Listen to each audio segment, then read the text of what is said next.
I love quiet VR games. But what is a quiet VR game?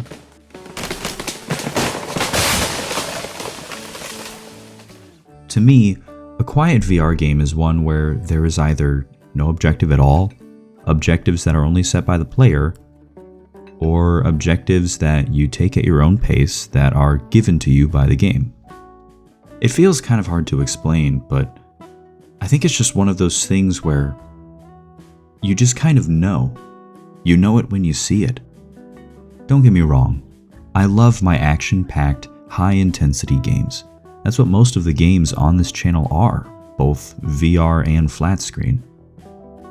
But there's something about the quiet games that have always drawn me in, given me a sense of peace. A lot of these feelings are shared with flat screen versions of these kinds of games. You know, your games like Minecraft or Stardew Valley or some types of simulator games. But there's something about doing it in VR, with those two little screens just inches away from your eyeballs, and the actual physical feeling of doing things in those games. It just makes me feel peaceful. And why do I love this peaceful feeling so much?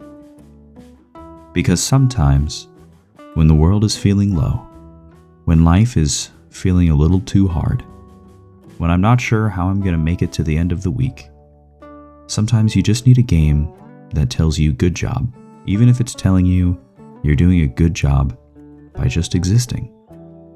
You see, sometimes life is going to throw curveballs at you and you try to set goals for yourself, but you don't even know if you'll achieve them. You just try your best. And some days you will fail. And some days you may feel like a failure. Some days there is simply too much noise.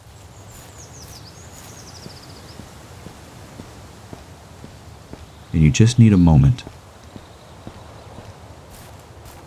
to allow things to be quiet. You want to keep your hands busy. You want to feel like you accomplished something on those days where, in real life, maybe you just feel stuck. Let's take Medieval Dynasty New Settlement. In this sandbox version of the game, there is nothing holding me back. I may not be the best at the game, or even understand all of its mechanics, but if I want to spend a day just listening to music, cutting down trees, and checking in on the people around me, I can feel accomplished. I set that goal for myself, and I achieve it through my own work. Or DaySim, a fun little sandbox where you create a world and can influence it however you want. You can create whatever kind of world you want and grow it into these vast worlds with multiple kingdoms and biomes. And you have this world that you've created and can look back on fondly. In these kinds of games, you may not know what you're going to do that next in-game day, but you figure it out as you go. And that's enough. In these kinds of games, you won't even realize when hours go flying by. But in the end, sometimes it's the only thing you can feel proud of when you go to bed at night.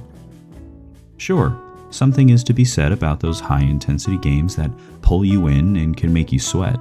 The work that goes into them is wonderful and can be just as rewarding. But you don't always want to play on that level. At least, I don't. And sure, some would make the argument that the work that you put into a video game doesn't matter, and in the grand scheme of things, they really don't. But can you tell me that video games are the only things that apply to that statement? These highly customizable sandboxes, games like these have helped me in difficult times in my life. And maybe they've helped you all the same. I have some wonderful memories with my friends in games like these.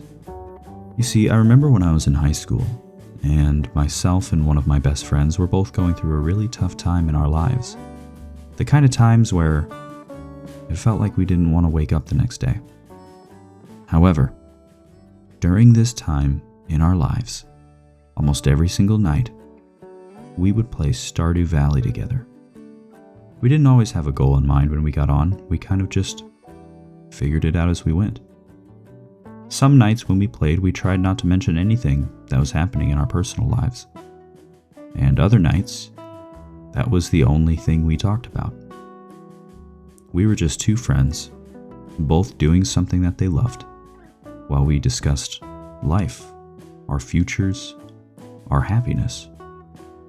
That Stardew Valley save game may be long gone, and the work we put into it may mean nothing anymore. But I still remember those nights, all of these years later, and will likely remember them for many years to come. Moments like those don't just happen in the games you play with your friends, but a lot of soul searching can happen when it's just you. You're keeping your hands busy, you're working towards something, but in the back of your mind, you're thinking. You're thinking about life. You're thinking about what your future holds, and you're looking back on memories.